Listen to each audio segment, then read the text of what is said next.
Welcome to the video. In today's video, I'm going to be helping you identify botnet traffic on your network using Wireshark. Enjoy. So I've got a little list here. There we go. Zoom in on that list there. And I've got 7 different items to identify that a botnet is occurring. Okay, so right away, I've got a lot of packets. I got about 18,000. Actually, that's not too much.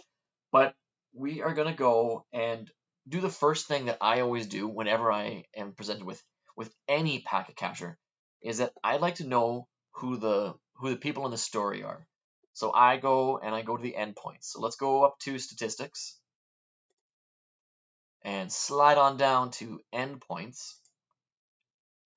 It's going to do a little bit of thinking, and I'm going to go over to IPv4. Up, we've got a variety of packets happening to different IP addresses.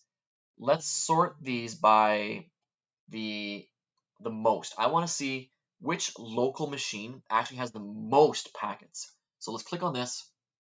We've got lowest right now. Let's click it again. And now we can see a particular IP address is actually associated with over 12,000 packets.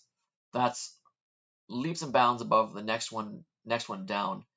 And we can tell right away that this is actually a Class A IP address. So this is a local machine that is producing quite a bit of traffic.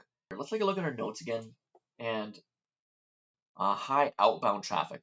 We don't know yet that this particular IP address is having outbound traffic. So let's filter on it so we can maybe check to see if this is actually a botnet. So what I like to do is actually we can do right click and apply as filter and choose selected. That's going to go through, it's going to sort, and we have ip.addr equals our IP address that we sorted on. Now what this is doing is it actually is going to be doing all the packets that have that IP address as a source and destination. However, I want to know if traffic is outbound. So I need to change my filter here so that it is all the packets that have that IP address as a source. Really straightforward. Let's go and modify this to src IP source. Hit enter, and let's see what it changes. Our local machine is actually talking with quite a bit. In fact, if I go to the bottom right of the screen here, we've got over 42% of the 18,000 packets are actually dedicated to this one machine talking out of the network. Because we know this is local. If we take a peek at the destination IP address, even sifting through this, we can tell that it's actually communicating with an outside IP address here. There's a website there. Another IP address is just not on the network. Do I know who owns these? No, I don't know at this point, but I do know that it's talking outside of the network, and that's the key piece that gives us a clue that we are actually dealing with a potential botnet because we have a high outbound traffic. At this point, we suspect that a botnet is occurring. We don't have conclusive evidence that we are actually dealing with a botnet. We have to actually tick a few more boxes on our list to really cement the fact that we're dealing with a botnet. Let's tackle these first two here. Let's see if we can check out what's happening here. So I want to look at frequent connections with suspicious IPs. Now right away, when I look at this, I don't know that these are suspicious IP addresses, but we can check. Let's go again. We've got our filter turned on over here. I'm going to go and look at statistics and conversations. If we go to IPv4, click on it, we can see that we have some communications from our machine that we're actually filtering on, which is awesome. And then all of the IP addresses that are communicating out. Let's go and sort again by the number of packets. So least, that's fine. I want to know the most, so let's click it again here. So we've got this one, this one, this one, this one. Those are fairly high in the grand scheme of the 7,000 that we've filtered. So we've got 7,000 down here.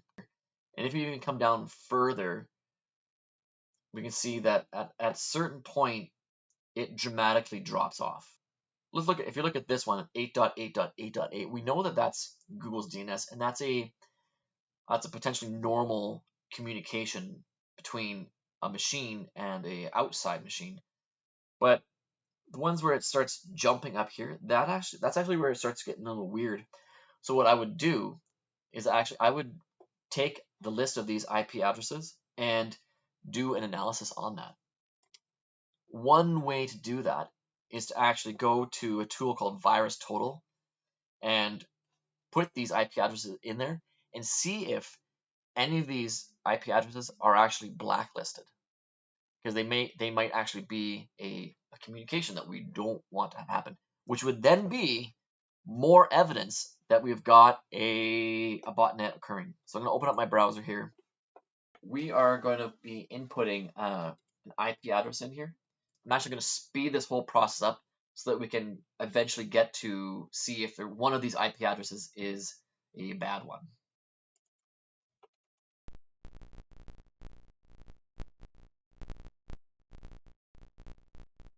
We've actually have a web root where they've actually decided that this IP is associated with a malicious, and it's over in Germany somewhere. I'm going to keep going through because it got a pretty low score.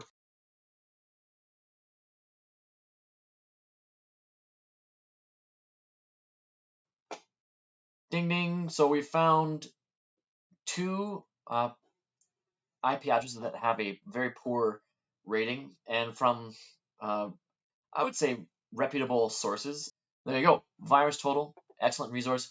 You can actually use there's other tools that are very similar to VirusTotal that do some IP address checking. Just do a Google search and it will it'll bring them up for you.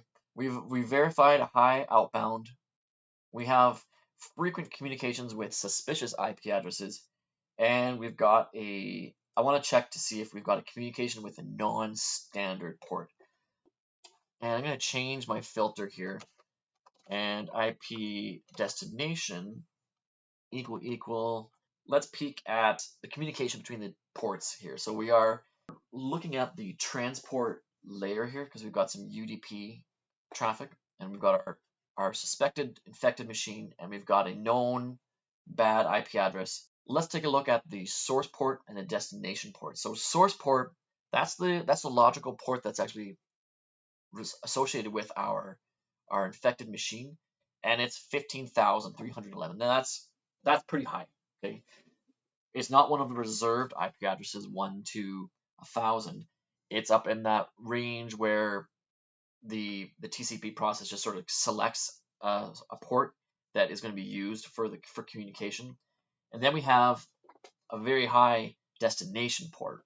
Now, in itself, thinking about high ports doesn't necessarily mean that something bad is happening, but what it is it's sort of a clue that there is a communication set to happen. Let's peek at our list again and say, okay, do we have frequent connections with suspicious IPs? Yes, we do. Do we have a communication with non-standard ports? Yes, we do. Those are our non-standard ports. Do we have high outbound traffic? Yes, we've got a ton of high outbound traffic. Okay, so I've got a brand new file in here, and in this particular capture, a botnet virus has been actually installed on a client machine.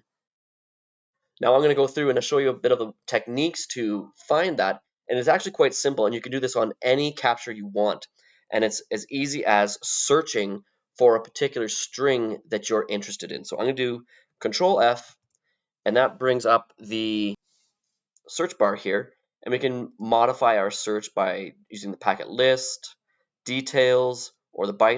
I would like to search in the packet list, And I don't care about case sensitive in this case. Do I want to modify this? No, I'm happy with string because I want to actually search for IRC. So we're going to try to find an IRC, Internet Relay Chat. We'll hit find, and right away we're brought right to the packet that actually has the string IRC in it. If we click on that, and then go down to our details over here, we can see that there was a communication with IRC. But we should look into it and dig a little bit deeper. Okay, so let's do that right now. So I want to actually follow the stream, so the data going between our internal machine and the external server. So we're going to do a right click on this packet here, and we're going to go down to follow and then choose TCP stream. And then over here we can actually see all kinds of valuable data in here, the whole communication past the users logging in, and we've got a variety of stuff happening while this user is connected to this server. And we go through it. There's not much to look at, but when we come down here, we can actually look and find that yes, actually, in fact, a virus was found. Now, this particular capture has been like laid up for you. It's like, hey, here's an obvious thing. But what we've learned is that we can actually search for and then dig deeper into it. Let's say that we had a absolutely massive stream here to follow. Let's say I wanted to search for it. I want to search for the word virus. Okay, let's hit find next, and it would bring us right to it. And we're sort of imagining that there's thousands upon thousands of lines here, and that would like actually jump us to that point in time. We can search for things like auto run as well. Okay, those are all very, very useful things to search for. Now let's say that there was no internet relay chat happening in this particular capture, and I just wanted to search for keywords that I know are particularly prone or go hand in hand with malware or viruses. I'm going to actually go to my bookmarks here, and you can copy this bookmark yourself. And I want to look for a frame that contains autorun. Now, this bookmark is one that I made myself. And if you're curious about making sort of like security operations center profiles, I recommend that you go and check this video out. Now, I ran my filter and it found packet number 53 that actually contains this particular word, auto run. Let's go in and analyze it. And it's going to show us the same information, but we can see that that's just another way to find some clues that a botnet is happening or is about to happen, right? Hey, if you're enjoying these videos, uh, I got a couple other videos up on the screen here that I think you're going to enjoy. And hey, thanks for watching.